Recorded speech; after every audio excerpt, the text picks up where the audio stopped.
What are the things in the seasons of cooking fatigue that would bring you the most joy? Is it a big bowl of cereal?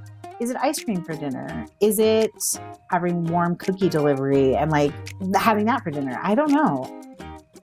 Welcome to Didn't I Just Feed You? A podcast about feeding kids. Hi, I'm Megan. And I'm Stacy.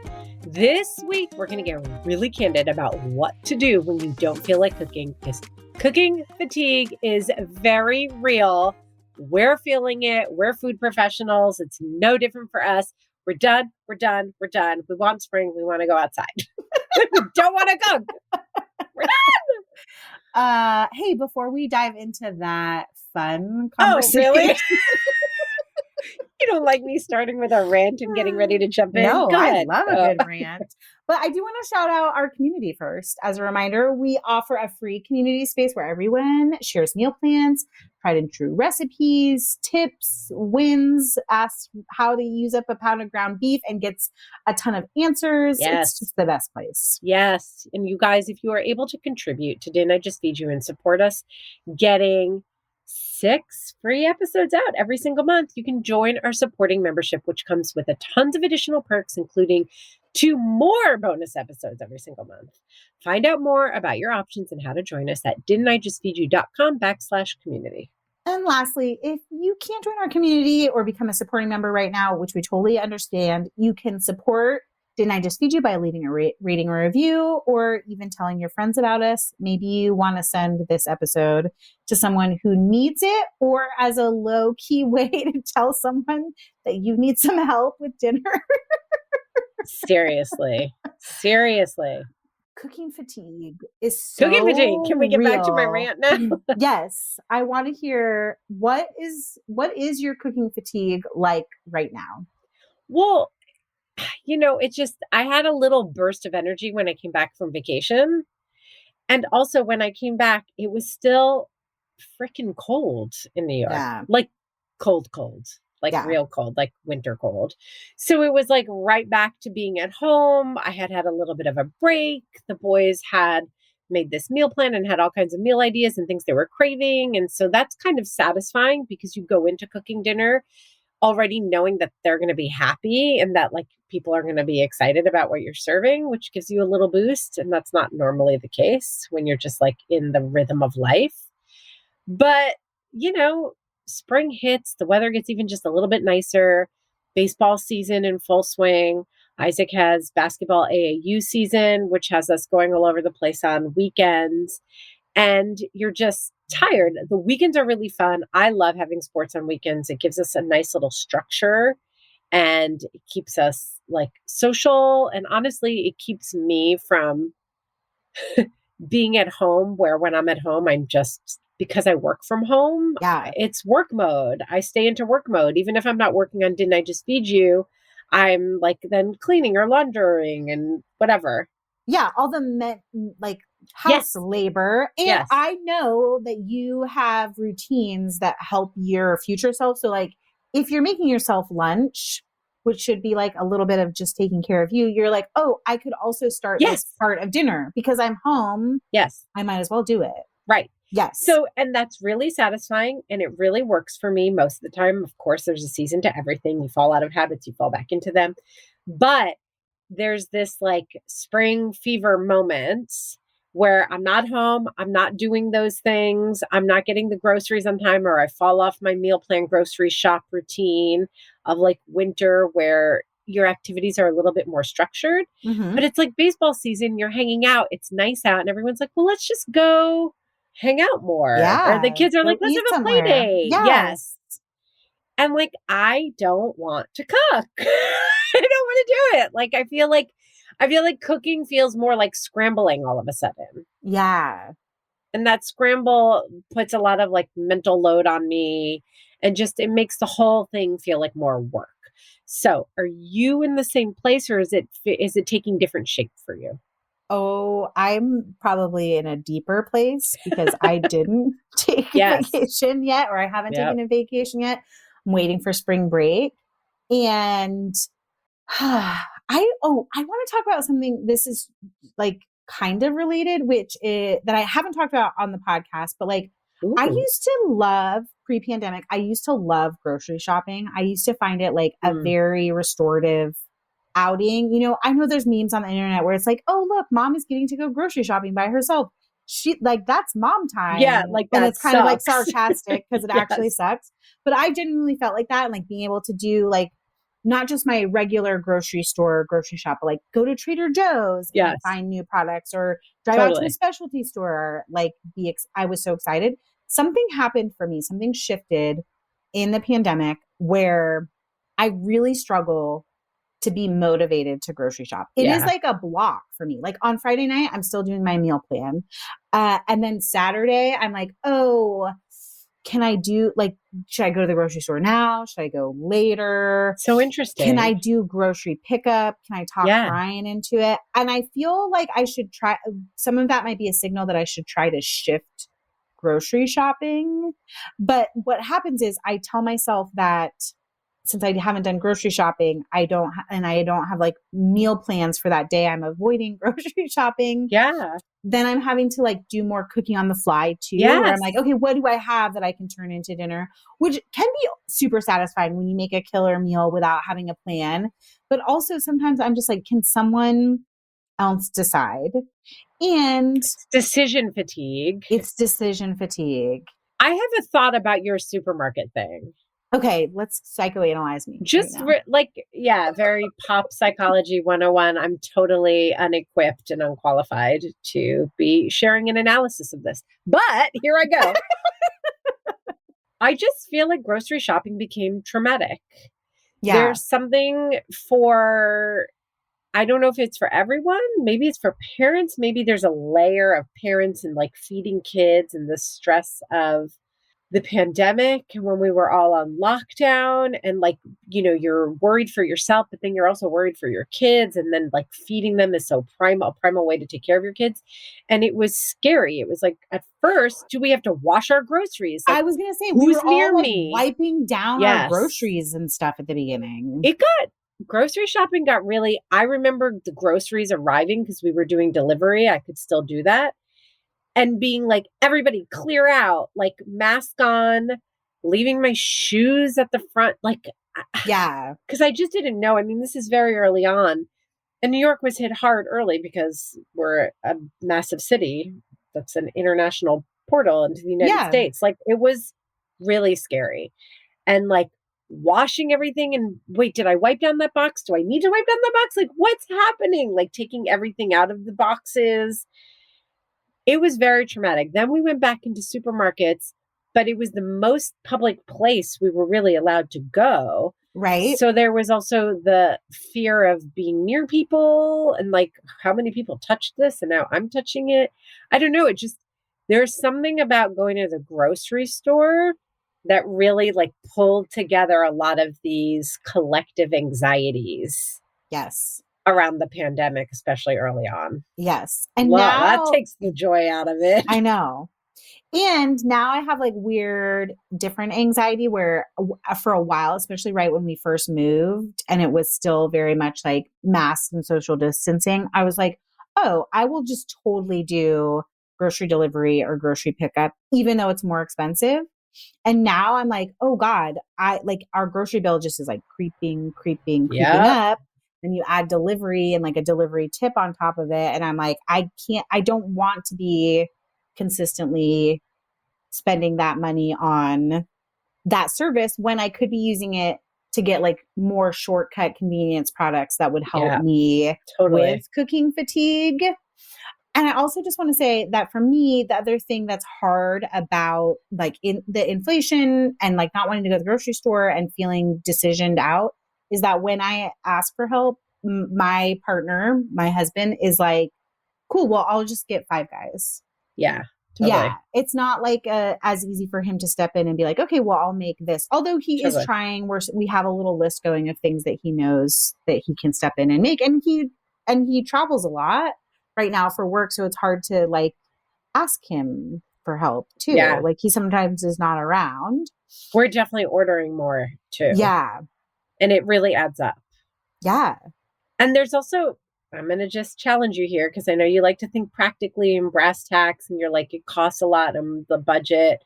There's also some like mom guilt there that we know is absurd and we encourage other people to let go of because when we're not talking about ourselves, we can see how absurd it is. Yes. But it's so present for me. Yeah. Truly. Like I'm very aware if we pre-pandemic, we would order one meal a week. And then maybe Mike and I would go out to one dinner a week, or maybe with the kids, it depends. I feel like it's not uncommon to have weeks where we're ordering in 3 dinners. Yeah. And I obviously, because I'm talking about it, track it and notice. And there's a part of me that feels bad about it. How impactful is Isaac? Because I feel like he went from like tween to teen basically in the years that we've been living in the pandemic. And now he has his like the autonomy to do Uber Eats and get like Taco Bell. He is spending his own money, but does that like add to your mental tally and that kind of guilt? I'm not saying you should not feel guilty. No, I think it's a good question. Yeah. Mostly he's eating out. So he gets a budget for the week for food, but it's been sports seasons. I guess we're about to pick up on another sports season because during sports seasons, there's a lag time between the end of school and the beginning of practice. And also like he needs more food than just like school lunch and then that taking him all the way until 7 p.m. Right? Yeah, no way. So even though he gets free lunch at school, he has a budget. And at first he was spending the budget. He was skipping free lunch at school, going out for lunch, spending money, and then asking for more money afterwards. Ooh. So we nipped that in the bud. And we're like, no, this is money for food. Do what you want. Yeah. But like if you spend it all at lunchtime, you're not going to have anything for after school. So he's been eating lunch at school a lot more, which is great. When I don't see it and we already have budgeted that Isaac gets this weekly and now it's regular, he doesn't expect more. It's not coming in drips and drabs. I don't really think about what he eats when he's out of the house. It's more of an issue on the weekends. Okay. Because I feel like I stock the house with all these groceries and I am buying extra food and convenience food that costs more in order to accommodate him for snack time, for lunches, pizza poppers, egg rolls, samosas, all frozen. And I rattle those off because they help for the big topic that we're going to be talking about, what to do when you don't want to cook dinner. But even though we have all that stuff, he'll sometimes just pull up Uber Eats. So that bugs me, and we've talked about it, but that bugs me more on principle. I'm like, what makes you think that you can just pull up your app and not ask? Yeah. And spend money to get like Mountain Dew slushy and Crunchwrap Supreme. Like, you can't do that. And then also it starts something with Oliver because he's like, what? I want that. Yeah. Yeah.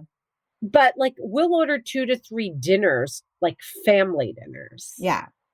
And also, honestly, half the time I'm like, this costs so much and it's good, but like, I don't know. I could have made something better. 9 times out of 10, that's how I feel. Yeah. When we go out to eat. It's like just that I have high standards, I think. Yes, totally. In a lot of ways. And I know that like I could eyeball something and be like, oh, that costs $4 for me to make it at home. 100%. And I just paid, which deservedly, like restaurants, they're impacted by inflation. They have employees. I get it. But a lot of times I'm like, I wish I did not spend that money. Totally. Not complaining about the restaurants, but it just plays into that guilt. And like that awareness is hard for me to just turn off and be like, it is what it is. We ordered because I couldn't cook tonight. It would stress Mike out to cook. Like, this is what we have to do. Yeah. Let it go. Yes. So I think we're both getting to this roundabout point of like, the idea, like a lot of times when people are like, oh, if you're burnt out on cooking, just take a few nights off, get pizza, order in, do drive-through. Like that is all well and good advice, but that advice also has a lot of privilege behind it. And when we're at this like apex of, we're all still burnt out we've all been cooking at home all winter. We're all pretty burnt out. We're going into spring sports seasons, which like that is a cost impact on feeding your family because you might need to be eating out some nights. So the like, oh, just order in whatever advice isn't working as well with like inflation, all of that. So I hear you. I also like, again, I think it is a privilege thing. And I also just want to really highlight, because people don't think people talk about it enough, that people say that to parents and then parents feel bad. yeah. Especially if you're the family cook. Like if you're the family cook, it feels like, but I'm supposed to be cooking. Yes. That's part of the job that I took on. And like, it becomes a stress. You've cut one stress and you've saved yourself some time, but you're always calculating, like, was this time worth the like stress and guilt I feel now? Yeah. It doesn't always feel like a not fraught suggestion the way people just are like, yeah, just order. Yeah. Like, okay, that solves one problem, but kind of creates another. Yes. So is there a way? Are there ways? Are there like, strategies? So what are we going to do? I know. What are we going to do? People to do? Wait, I want to step back for a second because you mentioned how you're stocking snacks differently, and you recently did on your personal Instagram a reel about how your snack cabinet has changed since your kids became teens. And I also observed that in the last couple of months, I have been buying the like pre-portioned snack stuff more than I ever would have in the past, which is like a premium. But I think there's something there too for parents who are struggling with the decision fatigue of like, I don't have to now decide at snack time for my kids what they're having. They have a basket in the pantry and that is what they have access to. And they get to make the decision. So that is one thing where that's helped the teensiest bit of like giving them autonomy over other meals. Yes. Yes. Totally. So you are like the expert. I'm leaning on you to be the expert snack person. Like, how are snacks turning into, and you mentioned this idea, or you alluded to this idea that snacks are turning into dinners. Yes. And how's that helping? Okay. So I don't know, because you're expert on snacks for younger kids. I mean, I remember it wasn't very long ago. I mean, Oliver's he's not even really a teen yet. He's a tween. I know. So he kind of is bridging. I just feel like my kids, again, like Isaac and Oliver now too, with baseball season, he walks with his teammates from school to practice and they stop and they get pizza on the way or something. So there are a lot of days of the week where my kids aren't coming home after school. Mm-hmm. And putting a snack bar in their bag is definitely not enough to get them through. So we're in a season where our snack drawer at home is really much more about food joy, those moments of like, yay, Cheetos. Like, this is what I crave. This is what feels good right now. Something to nosh on while you're doing homework. Something for those transition moments where it's not like a full-blown snack where it's going to be a cheese stick and hummus and crackers and a piece of fruit. And instead it's like, I just need a little something to get me through, like a bag of snap peas. Because we're also pushing dinner a little bit later because they're older in practices. So that and things that double as dessert. So like Nutella and cookies and that kind of stuff. That's what the snack drawer is about.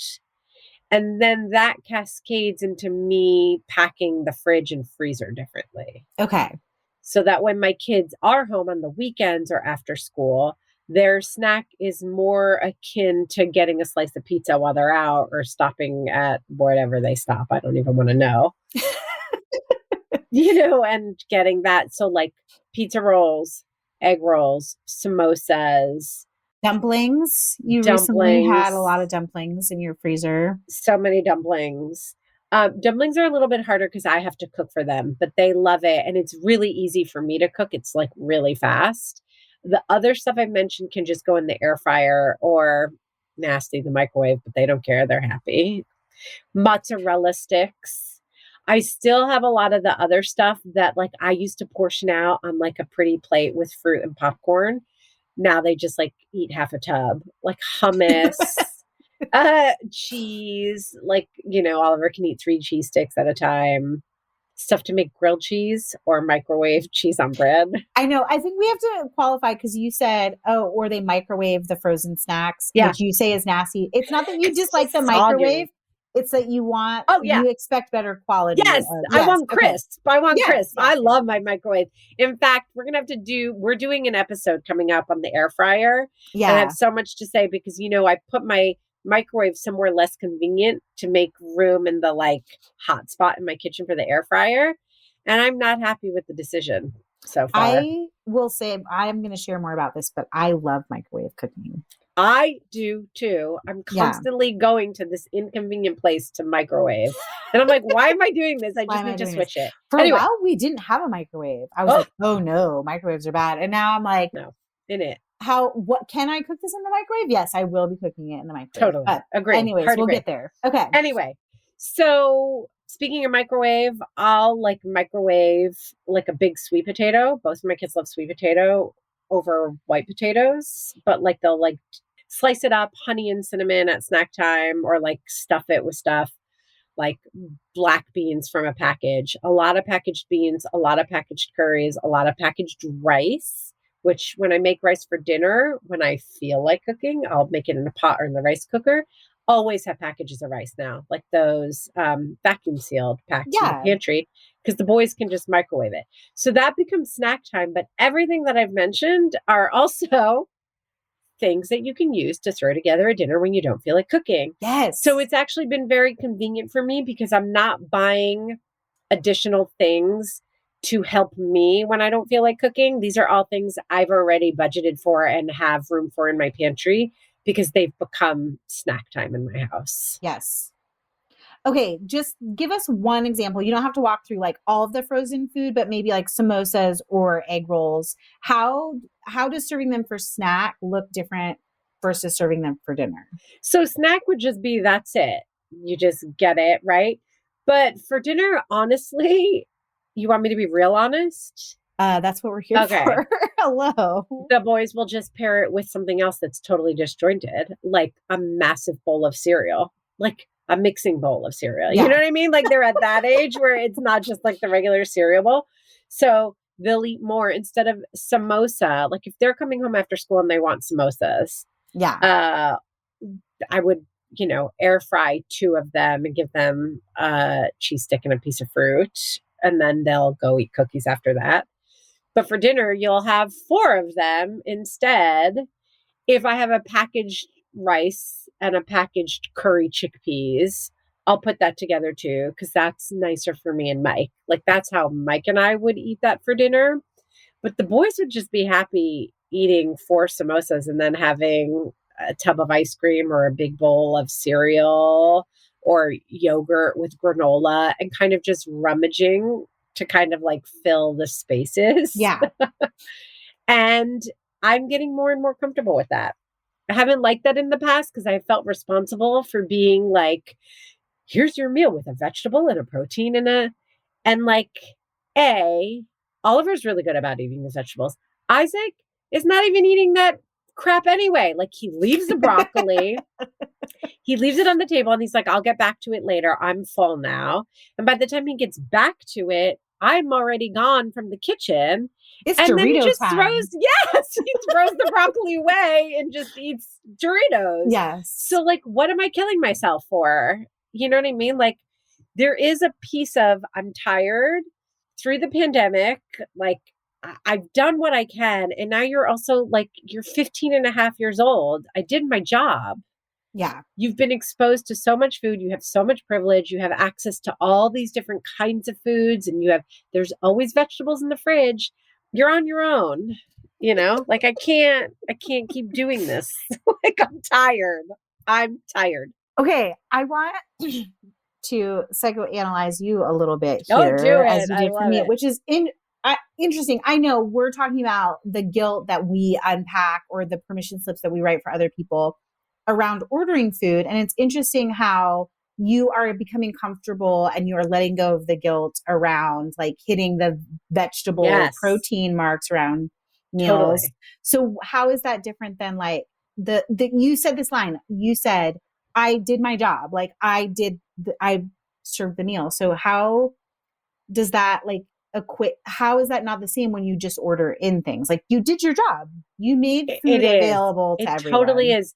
There is a part of me that feels like when I make it, it's healthier, and I don't know why. I mean, I do know why, because I've worked in restaurants. Yeah. And let's be honest. There's a lot more fat and salt and butter and cream in all the restaurant things. There you go.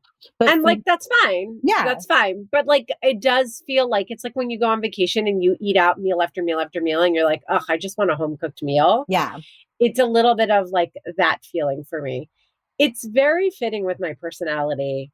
I'm intense and I work really, really hard. And then I hit a wall and I'm like, you know what? I gave you everything I could give you. I'm done. I'm here for myself. Like I'm moving on. Like, I gave it all. I gave it all. I gave it all. And I I'm gave done. it all. And now, now it's about me. So that's how I feel, like less so with Oliver, definitely with Isaac.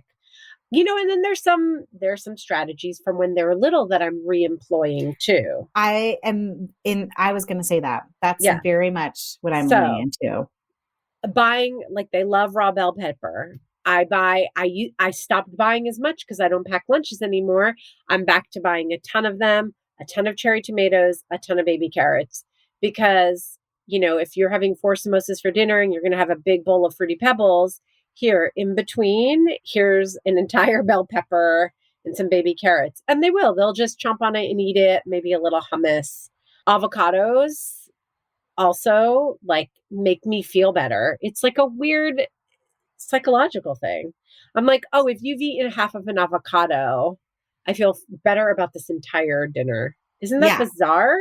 No, it's not. It's not, because it's filling some nutrient gap for you.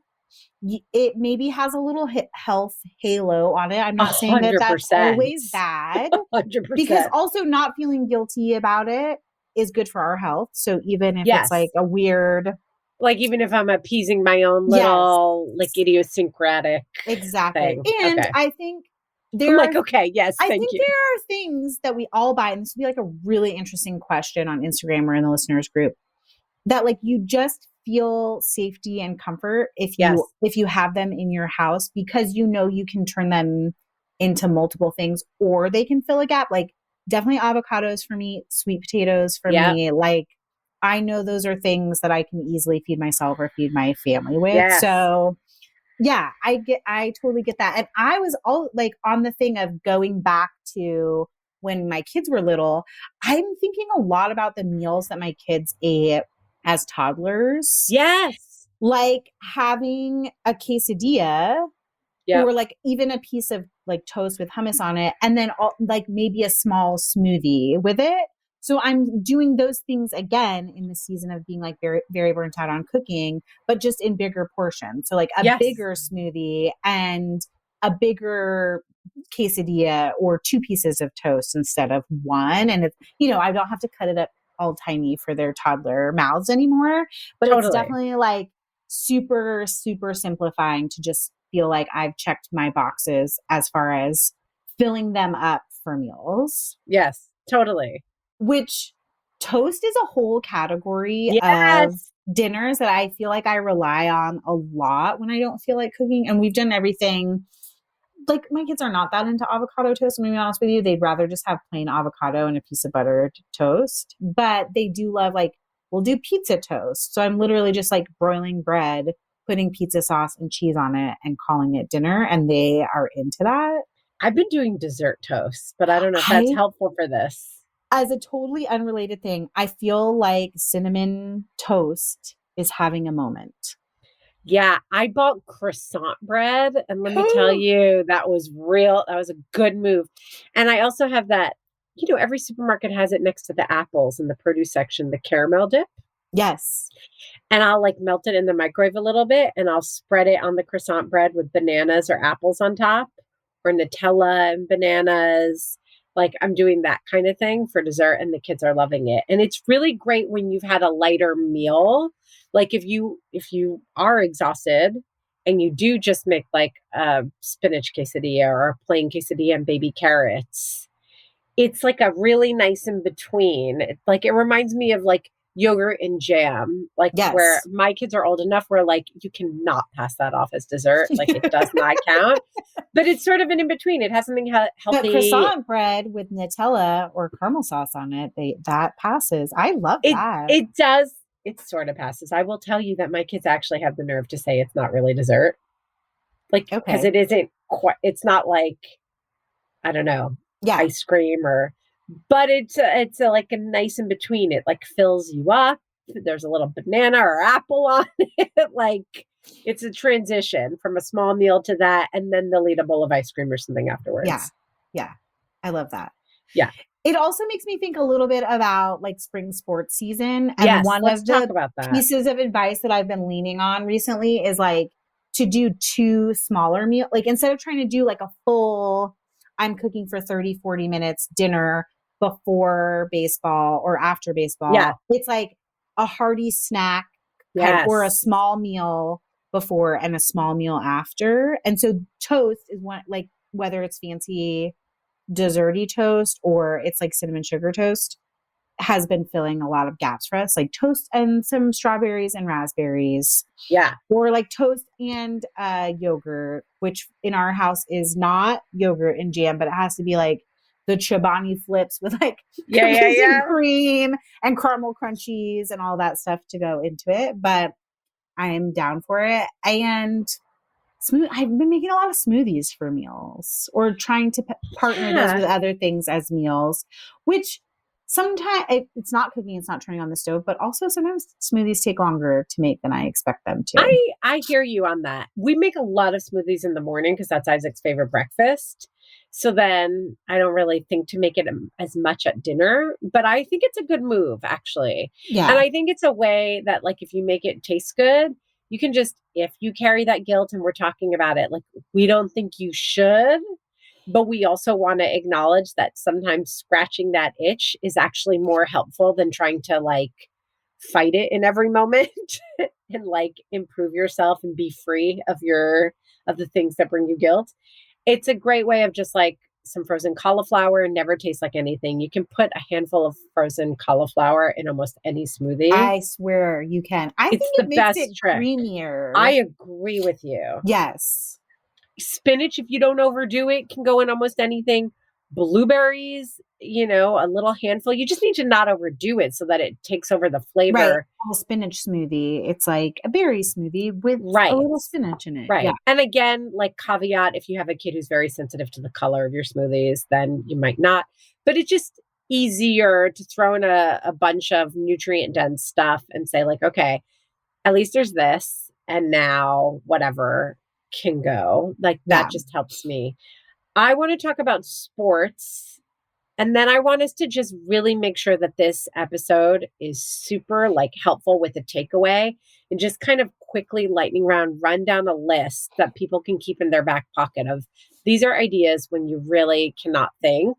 Mm-hmm. Because the reason why I want to end with that, even if we end up being repetitive, is because when you're in the place that you and I are describing, even having to make sense of an 45-minute long conversation or no, really, you know what I mean? Like do the analysis yourself and remember ideas that were mentioned here, there, and everywhere. It feels like too much. Yeah. Like that's where I am. So I want to be sensitive to that. Okay. I want to save all of talking about spring sports for an episode that we're doing in our listeners community because that is upcoming. I have a lot of advice that I've taken from other parents and that I'm trying out. And hopefully by the time we record that, I will have like tried a couple things and can tell you what's good or bad. The snack, the pre and post snack is the only thing that I've really tried. So I don't want to say anything else. I think we have to talk about microwave cooking and the convenience things that we buy to turn into meals before we get out of here. So I just want to say I've been buying a lot of microwave mac and cheese recently. Nice. Because Ella she will make that for herself. Great. Can I ask you a question? Do you ever when she makes it for herself? No. Yeah, no, but have you ever had the nerve to add green peas or something to it? Absolutely not. Me either. And when sometimes I see that, I'm like, yeah, that's ballsy. Yeah. Who does that? If your kid will eat it, then great. If my kids would eat it, I would. And probably when they were little.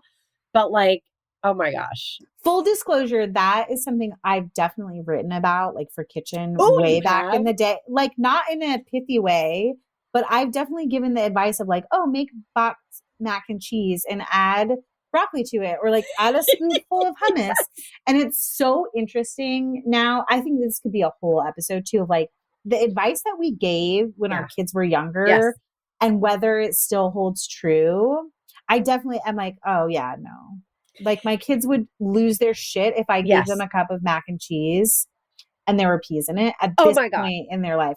If the peas are on the side or it's like frozen edamame pods, they're down. Like frozen that have been microwaved also. They're so down for that, but try to put it in it. It's not happening. I hear you. Okay. So macaroni and cheese. Macaroni and cheese. I wouldn't say that there are that many whole meals that I'm microwaving, but you know that I love the any day cookware. Yes. And I use those a lot to like take shortcut ingredients like frozen broccoli and make dinner take less time and feel less laborious. Like totally. I don't have to really think about a side because I can throw already chopped broccoli in the microwave vessel, put it in the microwave and cook the rest of dinner. And like, that's hands off. And then I also have that container to put leftovers in because they're like microwave fridge friendly. That's awesome. So that feel, at least, even if I'm still cooking all the components of dinner, somehow that feels like I've done less work and I really enjoy that. So I'll use it for cooking rice. I mentioned broccoli a couple times, edamame. I've done sweet potatoes in it. I've warmed up beans to make black bean burritos in it. So I really love the microwave for either jumpstarting dinner by cooking a basic for me, or for filling out some things like that are super easy, like quesadillas or frozen dumplings by having a vegetable component. Same. Love that. Okay. Convenience foods that you buy. You mentioned the like seasoned beans, the pouch rices. All about it. Yes. Also sauces. There are a couple of, my kids love curry. My kids love Indian food. Yeah. And I feel like with a curry sauce and a can of chickpeas, you're good to go. I'm good to go. Literally the other day, I could see what was happening. It was a weekend and Isaac was just like snacking his way through the day and his mood was changing. And I took a jar of chickpeas, drained them, a jar of curry sauce, warmed it in the microwave, added a little lemon juice, and I happened to have cilantro. And he ate like a huge bowl of it. And it changed everything. It took 10 minutes. If you keep like flatbread in your freezer too. Yeah. That's great. Like that's a meal that I love. I don't know if everybody likes just chickpeas as a meal, but my family will totally eat that. And they are meat eaters too. It's not an easy sell. And then if you have more energy, slightly more energy, you could be microwaving a sweet potato, like you said, or cauliflower in the microwave. And then you just throw that in at the very end. It doesn't need to cook in the pot, just like it's already warmed and cooked. And you have a beautiful vegetarian curry. So I will say that curries are big for us, whether it's totally prepackaged or I'm putting together beans, veggies, and sauce. My family's not super into curry, but I want to throw this idea out there that if you don't want to do the microwave vegetable, also doing like curry, chickpeas, and canned diced tomatoes, like that totally can count as your vegetable. Yes, totally. Totally. A lot of scrambled eggs. Yeah. Omelets. And then when you want to change it up, it can be plain, but you can just wrap it in a tortilla with cheese that you just melt on top and make like breakfast burritos, especially if you have seasoned beans. Although you don't even need seasoned beans, like regular black beans works with that too. Always tortillas, always shredded cheese or a block of cheese, but shredding it takes energy or you have to clean the food processor. Mm-hmm. So to be honest, I usually have both on hand. I do too. I pretty much always have like a shredded pizza blend or Italian blend and the shredded Mexican blend. Like the number of things that you can make with those two things alone is huge. French bread pizzas, quesadillas, quick black bean burritos, and then cheese that is like pre-sliced. I often buy or pre-portioned because that also helps my kids feed themselves. Or we can do like a quick sort of like plowman's dinner of like bread, cheese, salami or sausage and a piece of fruit. Yep. So there you go. Salami and sausage is another one. And I want to talk about bread for a minute. And I know this is tougher for families that need to keep a gluten-free diet. Okay. But we recently got the opportunity to try wild grain. Okay. Right? And it's a service that basically sends you par-baked frozen breads of all different kinds, and you can choose and you can get a subscription. And I think that there are a lot of services like this. Also, our grocery stores now more and more have par-baked frozen breads that I can just add to my cart and have delivered. Having that kind of bread in your freezer, I just feel like if you have bread and cheese and a protein, it can be beans. It can be like a sausage that doesn't go bad. It can be deli meat. Like, it doesn't always have to be something that you have to cook in a pan. You have a dinner. It's cheese plate. It's snack plate. It's beans on toast with melted, cheese on top. It's pizza toast. It can be so many different things. So those are 3 elements. And I don't feel like people talk about the bread piece enough. Yeah. So good bread in your freezer, English muffins, tortillas, sliced bread. You mentioned flatbreads too, which are great for like quickie pizzas or to turn something into a wrap. I mentioned recently being really into egg roll in a bowl. And part of it is that I've started just making sure every week when I'm buying produce, I grab a slaw blend or a broccoli slaw, like pre-shredded, because that cooks really quick. Like, one, we can eat it raw. We can turn something into a slaw, and it can be like leftover chicken or quickly cooked ground meat in a pita or in a piece of flatbread as a meal. But also it can be cooked and turned into like a quick stir fry, or take leftover rice and really quickly turn that into fried rice for dinner. So I love like the idea that you should always have some sort of flatbread and also a sliced bread. Also, shout out to French bread pizza, because if you have those leftovers, you have a loaf of bread, you could easily make French bread pizza as a dinner when you don't feel like cooking. Totally. You didn't mention bag salads, so I'm going to. Shocker of our shockers. I was taking us into the produce section. Okay. With my slaw, but go ahead. Bag salads, because you're always on this tip, and I love that. I go in and out of it. I'm so back on.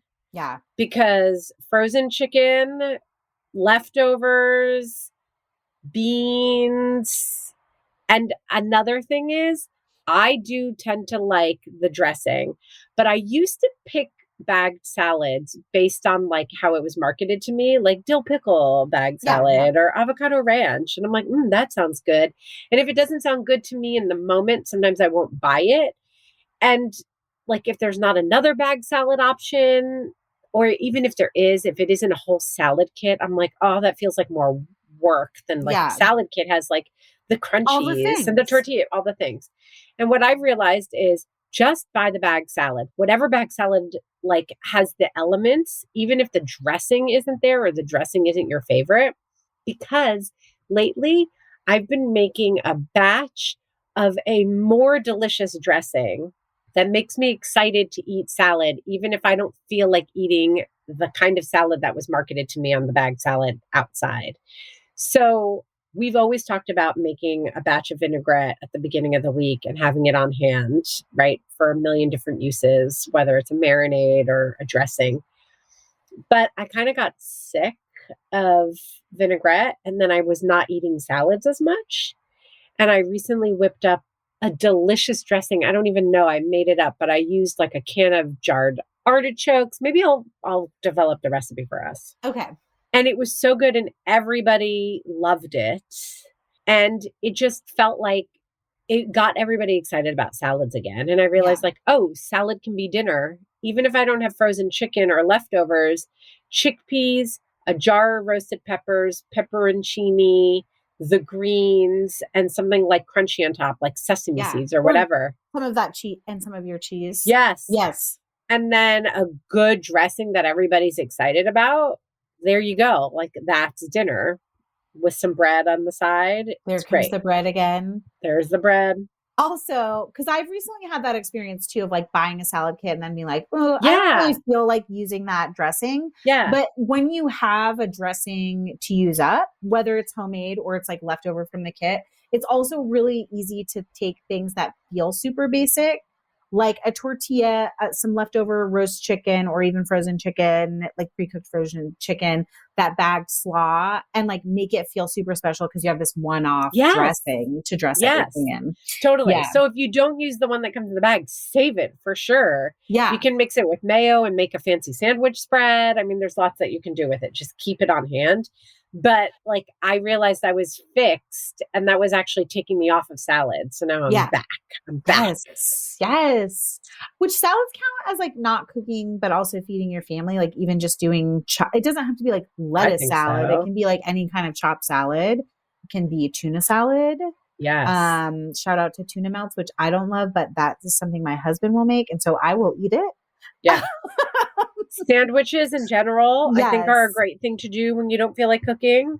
And then can we shout out, because you talked about, I will make a salad dressing.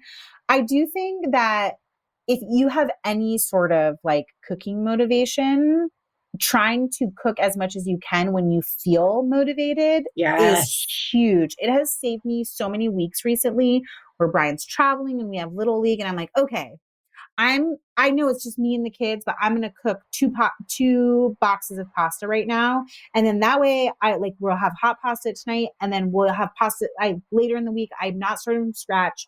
I can make pasta salad, or I'm already in the kitchen. You know what? I'm just going to boil some eggs while I'm actually making dinner tonight. And then I have eggs to turn into egg salad or to make snack platters.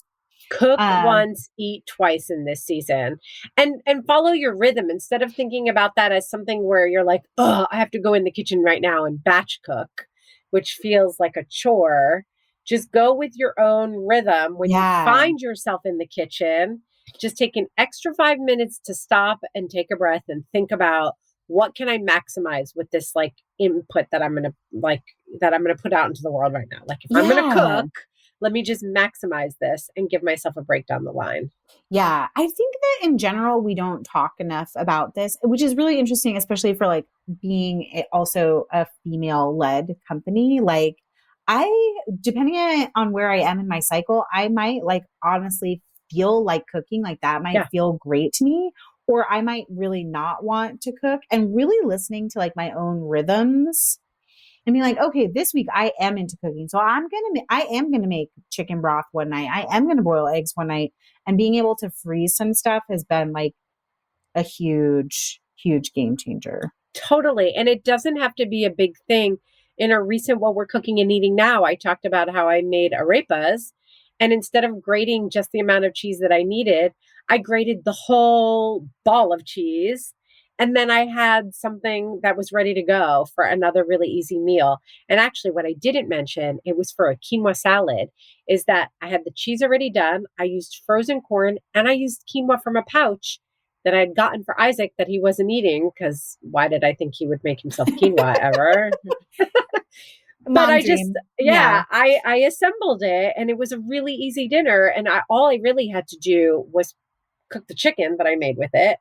But that felt like a really big, delicious meal. It didn't feel like a half meal. And it took very minimal effort because of that forethought, which wasn't in my meal plan. It wasn't noted. It was just like, oh, wait a minute.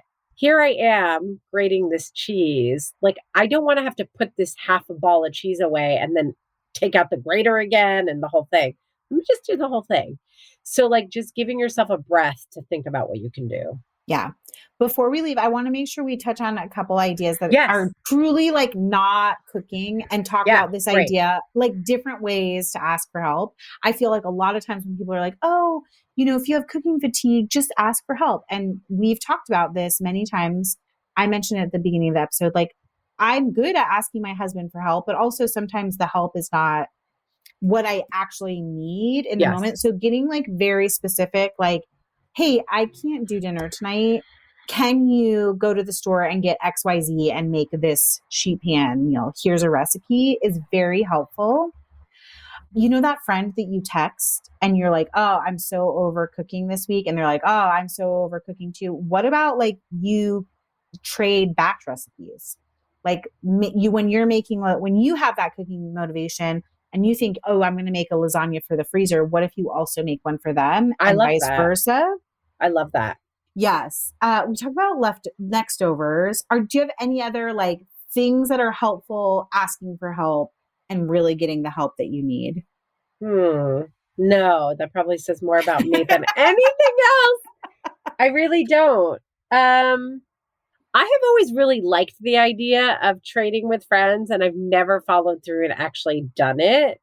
Yeah. And Okay. I was just thinking, I don't know if it's a logistical thing, because in New York, if it's not like your neighbor, literally like Yeah. 2 doors down or across the street, it can feel a little bit like to do. And also when you have older kids, you're not like going to school, like pick up or anything. Yeah. I'm not running into people.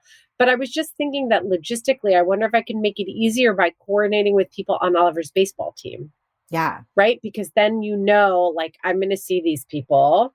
And that could be really helpful. So maybe this is a good challenge for me. I'm going to try that. Yeah. I was going to say something in a totally different direction and not answer your question and just say, also, we didn't mention rotisserie chicken from the supermarket. Yeah. Which might be number one thing on my list, like where there's really no cooking. It's delicious. Everyone likes it. You can do 1,000 things with it. Chicken lady. Chicken lady. That's how chicken lady asks for help. She gets chicken from the chicken guy at the supermarket. Okay. But that's also a great point that there are a lot of things at the grocery store besides the like convenience things where we're like, oh, buy slaw and then turn it into this. Like my grocery store sells in-house made meal kits, which are way less expensive than buying meal kits delivered to your house. And you can buy them as a one-off thing and try them. Also, sometimes that's like, those are the recipes I will look at when I'm like, oh, I'm tired of cooking, because they all promise to be like under 20 minutes and there are very few ingredients. So that's a great way to cut down on some of your like meal planning, decision fatigue, and then cooking time. And that brings me to our community also, because I want to say that sometimes not feeling like cooking isn't about the act of cooking. It's about the decision making. Yes. It's about making a meal plan, or if you haven't made a meal plan, figuring out what to cook. So I will say that having a place that you can go, that you trust the recipes, whether it's going to our community and seeing every week, we ask people what there is on their meal plan for the following week. There are so many ideas there on a regular weekly basis, or pulling out your supermarket.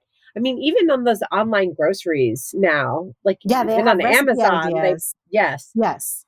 Don't think about it and hesitate and try. Just grab the ideas, steal the ideas. Like if you don't have to put thought into it, it feels like a lighter lift sometimes. Yes. Also cereal. Oh my gosh. Shout out cereal. Also cereal. I know. I don't know. Maybe it's funny. I talked about all this mom guilt, but cereal makes me less guilty because the food joy quotient for me is so high that I'm like, I feel guilty for 1 second and then I take a bite and I'm like, I'm happy. I'm so happy to be eating cereal right now. My neighbor was sharing with me that like at least once a summer, her mom was like the home cook. She cooked every night, like very serious mom was like, we're having ice cream for dinner. Yes. So like, what are the things in the seasons of cooking fatigue that would bring you the most joy? Yes. Is it a big bowl of cereal? Is it ice cream for dinner? Is it, I don't know, ordering like having warm cookie delivery and like having that for dinner? I don't know. I'd love to hear ideas too. I would too. Joy. And I think this is a great place to end, because I do think that the thing that will like regenerate us most, there's rest, but that takes, there's so many different ways that we all figure out how we can get rest. And it depends on our partners and our situations and our budgets and everything. So you have to figure that out for yourself. We have some ideas that we hope are applicable, but really finding joy in food again, and then seeing how much that makes your kids happy and laughing. And like, that's the thing they're going to remember, that once a year you had ice cream for dinner one night. Like, what a fantastic memory. Make it once a season, once a month. who cares? That's so, like, that brings so much joy that when you find your joy in food again, it is easier to cook. It just cannot feel like a slog all the time. When it feels like a slog, that's a red flag for you to like take a break, get some help, and then also find your joy. I love Fruity it. Pebbles. Listen, I could just be like, stay sane and well fed until next week, right? Yeah, here. right. But we do have to shout out our wonderful community because they will We have do. so many more ideas. Our Didn't I Just Feed You community can be found at didn'tijustfeedyou.com/community. And if you are able to join us as a supporting member and you want bonus episodes like the Little League spring eating coming up and other goodies, that information is all there as well. Hey, and you guys, we also shared tips like this on our Instagram. Actually, this episode idea came from an Instagram post carousel, right? That was the inspiration. So you can follow us there. We're at Didn't I Just Feed You? You can also sign up for our newsletter. We send out tons of tips and tricks and little products we love that are almost always not sponsored. When they are, we say so. But like, that's a great place where we're sharing like things that we're buying for our kitchen that are really helpful. Yes. And don't forget to subscribe to Didn't I Just Feed You wherever you're listening right now. If you're already a subscriber, leave us a rating or a review. Those bring us a certain kind of food joy. Sure do. They do. A huge thank you to our editor, Samantha Gassick. I'm Megan. And I'm Stacy. Stay sane and well fed until next week. Be sure to subscribe to Didn't I Just Feed You wherever you're listening. And don't forget to rate and review.